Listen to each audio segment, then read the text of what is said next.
Hi guys, welcome back to my channel Daily 10 Sentence. இன்றைக்கி என்ன பார்க்க போகிறோம் அப்படின்னா கேன் அப்படின்னா முடியும் அப்படின்னு அர்த்தம். இதை யூஸ் பண்ணி எப்படிலாம் இங்கிலீஷ் பேசலாம் அப்படின்னு சொல்லிட்டு தான் பார்க்க போகிறோம். இது என்னால் பண்ண முடியும், என்னால் புரிஞ்சுக்க முடியும், நான் உனக்கு உதவி செய்ய முடியும், நான் வர முடியும், இப்படிலாம் சொல்கிறோம்ல, அதெல்லாம் எப்படி இங்கிலீஷில் பேசலாம் அப்படின்னு சொல்லிட்டு தான் பார்க்க போகிறோம். இதை யூஸ் பண்ணியே எப்படி கொஸ்டின் கேட்கலாம் அப்படின்னு சொல்லிட்டும் பார்க்கலாம். வாங்க பார்க்கலாம். ஃபர்ஸ்ட் ஒன், நான் இதை செய்ய முடியும்.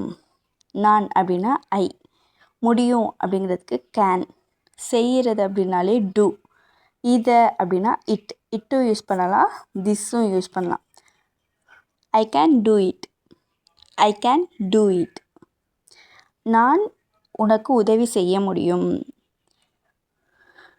உதவி அப்படின்னா help. I can help you, I can help you. எனக்கு புரியும்.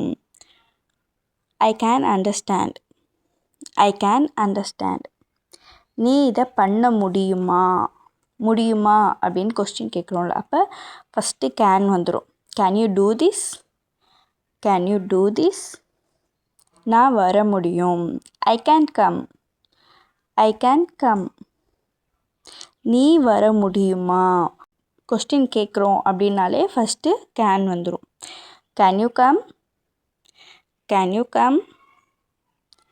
நீ காத்திருக்க முடியுமா? Can you wait, can you wait. நான் சமாளிக்க முடியும். I can manage, I can manage. எனக்கு புரியவில்லை, எனக்கு புரியல அப்படிங்கிறப்ப அந்த இடத்துல நாட் வரும். I cannot understand, I cannot understand. நான் ஒரு விஷயம் கேட்கலாமா? Can I ask something. கேட்குறதுக்கு ask. Can I ask something. Next வீடியோவில் மீட் பண்ணலாம். தேங்க்யூ.